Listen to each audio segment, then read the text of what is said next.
delicious candies. "Who was Scrooge? What happened to him?"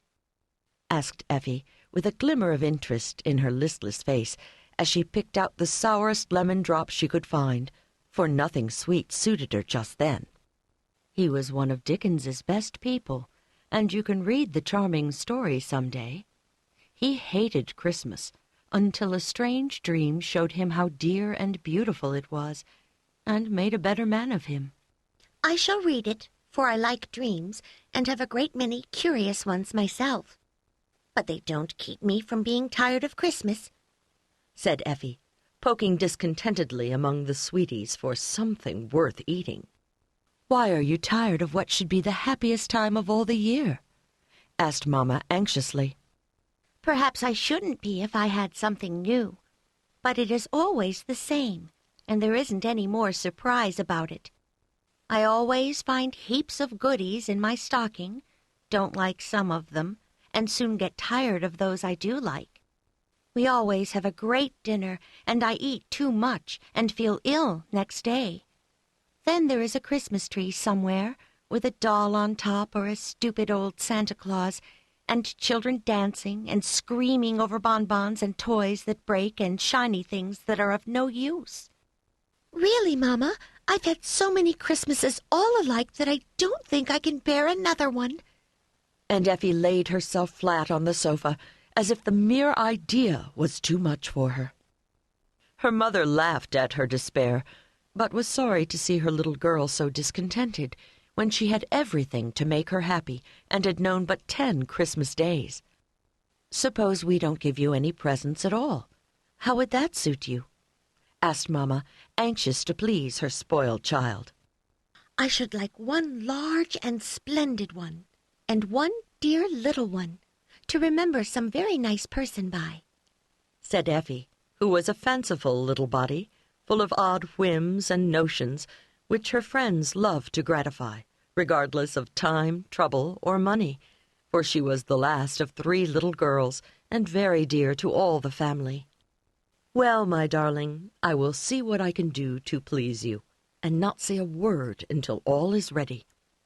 If I could only get a new idea to start with." And Mamma went on tying up her pretty bundles with a thoughtful face, while Effie strolled to the window to watch the rain that kept her indoors and made her dismal. "Seems to me poor children have better times than rich ones. I can't go out, and there is a girl about my age splashing along without any maid to fuss about rubbers and cloaks and umbrellas and colds. I wish I was a beggar girl." "Would you like to be hungry, cold, and ragged, to beg all day and sleep on an ash heap at night?" asked Mamma, wondering what would come next. "Cinderella did, and had a nice time in the end. This girl out here has a basket of scraps on her arm, and a big old shawl all around her, and doesn't seem to care a bit, though the water runs out of the toes of her boots. She goes paddling along, laughing at the rain, and eating a cold potato as if it tasted nicer than the chicken and ice cream I had for dinner.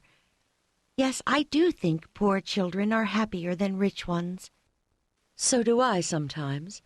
At the orphan asylum today I saw 24 merry little souls who have no parents, no home, and no hope of Christmas beyond a stick of candy or a cake.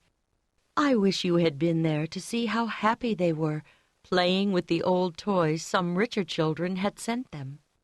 "You may give them all mine. I'm so tired of them I never want to see them again," said Effie, turning from the window to the pretty baby house full of everything a child's heart could desire. "I will, and let you begin again with something you will not tire of, if I can only find it." And Mamma knit her brows, trying to discover some grand surprise for this child who didn't care for Christmas. Nothing more was said then, and wandering off to the library, Effie found A Christmas Carol, and curling herself up in the sofa corner, read it all before tea. Some of it she did not understand, but she laughed and cried over many parts of the charming story, and felt better without knowing why. All the evening she thought of poor Tiny Tim, Mrs. Cratchit with the pudding, and the stout old gentleman who